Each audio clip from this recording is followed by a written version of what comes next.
Kita selalu fikir aset paling berharga kita ialah duit dalam bank kan? Tapi sebenarnya, dalam dunia digital sekarang ni, aset anda yang paling bernilai ialah maklumat. Hari ni, kita akan kupas macam mana nak lindungi aset kritikal ni. Cuba bayangkan sekejap. Formula rahsia produk, senarai pelanggan atau strategi kewangan syarikat anda tiba-tiba bocor. Apa agaknya akan jadi? Kesannya bukan setakat rugi duit tau. Benda ni boleh melumpuhkan bisnes anda sampai tak boleh bangun balik. Jom kita tengok betapa seriusnya ancaman ni. Okey, jadi kenapa kerahasiaan maklumat ni penting sangat? Senang je jawapannya. Sebab ia berkait rapat dengan dua perkara utama dalam bisnes. Kelangsungan hidup syarikat dan kepercayaan orang ramai. Tanpa dua benda ni, habislah. Bila kepercayaan tu dah pecah, kesannya memang teruk. Syarikat bukan je kena hadap saman berjuta-juta, tapi kerosakan yang paling parah ialah pada reputasi. Kepercayaan yang kita ambil masa bertahun-tahun nak bina tu boleh hancur dalam sekelip mata je. Ini yang membawa kita kepada satu konsep yang sangat penting, kewajipan kesetiaan. Ia bukan sekadar ayat biasa, tapi satu tanggungjawab etika dan undang-undang untuk setiap pekerja bagi melindungi rahsia syarikat. Dan yang menariknya, tanggungjawab ni tak hilang tau bila anda hantar surat berhenti kerja. Ia tetap ada. Baiklah, jom kita beralih kepada model teras yang jadi panduan untuk semua polisi keselamatan maklumat. Ia dikenali sebagai 3 tonggak atau kadang-kadang orang panggil model CIA. Tapi bukan agensi perisikan tu ya. Tonggak pertama ialah kerahasiaan atau confidentiality. Tujuannya apa? Mudah je. Nak pastikan hanya orang yang sepatutnya je boleh akses maklumat sensitif. Anggap je macam peti besi digital. Hanya orang yang ada kunci je boleh buka. Seterusnya, integriti. Yang ni pula untuk pastikan data kita tu kekal asli, tepat dan tak diubah-ubah. Cuba bayangkan laporan kewangan. Integriti inilah yang menjamin nombor yang anda nampak tu adalah nombor yang sebenar, bukan yang dah diedit oleh orang lain. Dan tonggak yang ketiga, ketersediaan atau availability. Apa gunanya data selamat tapi orang yang betul tak boleh akses bila dia perlukan, kan?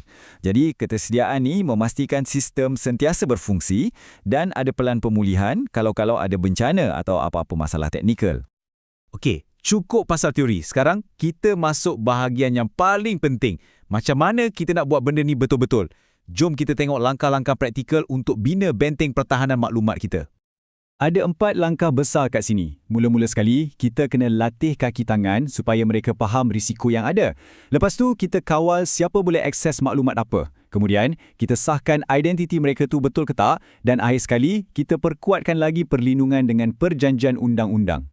Dari segi teknologi pula, inilah senjata-senjata kita. Kata laluan, 2FA, kita semua dah biasa dengar. Tapi ia lebih dari itu. Ada biometrik macam cap jari, enkripsi untuk kunci data dan firewall yang bertindak macam pengawal keselamatan digital.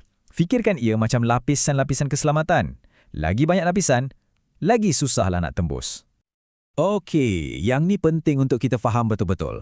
Semasa bekerja, memang jelas kesetiaan kita pada syarikat. Tapi lepas berhenti, anda tak boleh bawa lari rahsia dagangan atau senarai pelanggan. Itu salah. Tapi, yang penting kat sini, kemahiran dan pengalaman yang anda dapat sepanjang bekerja tu, itu hak milik anda sepenuhnya. Memahami beza ni adalah kunci etika profesional. Katalah syarikat anda nak bekerjasama dengan pihak luar. Contohnya, hantar produk baru ke makmal untuk diuji. Macam mana nak pastikan rahsia tak bocor? Di sinilah perjanjian tiada pendedahan atau NDA main peranan. Ia satu kontrak undang-undang yang pastikan semua orang faham dan setuju untuk simpan rahsia. Kita dah tengok dari sudut syarikat, dari sudut sistem. Tapi sekarang, jom kita cakap pasal orang yang paling penting dalam semua ni, iaitu anda. Sebabnya, pertahanan yang paling kuat sebenarnya bermula dengan diri kita sendiri. Petikan ni bunyinya macam formal kan? Tapi maksud dia simple je. Setiap maklumat yang diberi pada anda tu bukan sekadar data. Ia satu amanah. Cara anda jaga amanah tu, itulah yang menunjukkan integriti anda sebagai seorang profesional. Tapi ada masanya benda ni jadi rumit sikit. Dalam situasi-situasi tertentu yang luar biasa, mungkin ada keperluan undang-undang yang lebih tinggi daripada kewajipan kerahasiaan ni. Terutamanya kalau ia melibatkan kesihatan atau keselamatan orang ramai. Situasi macam ni memang perlukan pertimbangan yang sangat teliti. Jadi apa yang kita boleh ambil dari semua ni? Kesimpulannya mudah je. Pelindungan maklumat bermula dengan setiap seorang daripada kita. Cuba fikir sekejap. Apa satu langkah kecil yang anda boleh ambil hari ini untuk jadi pelindung maklumat yang lebih baik? Mungkin tukar kata laluan atau mungkin lebih berhati-hati dengan email yang anda buka. Sesuatu yang kecil pun dah cukup untuk mulakan perubahan.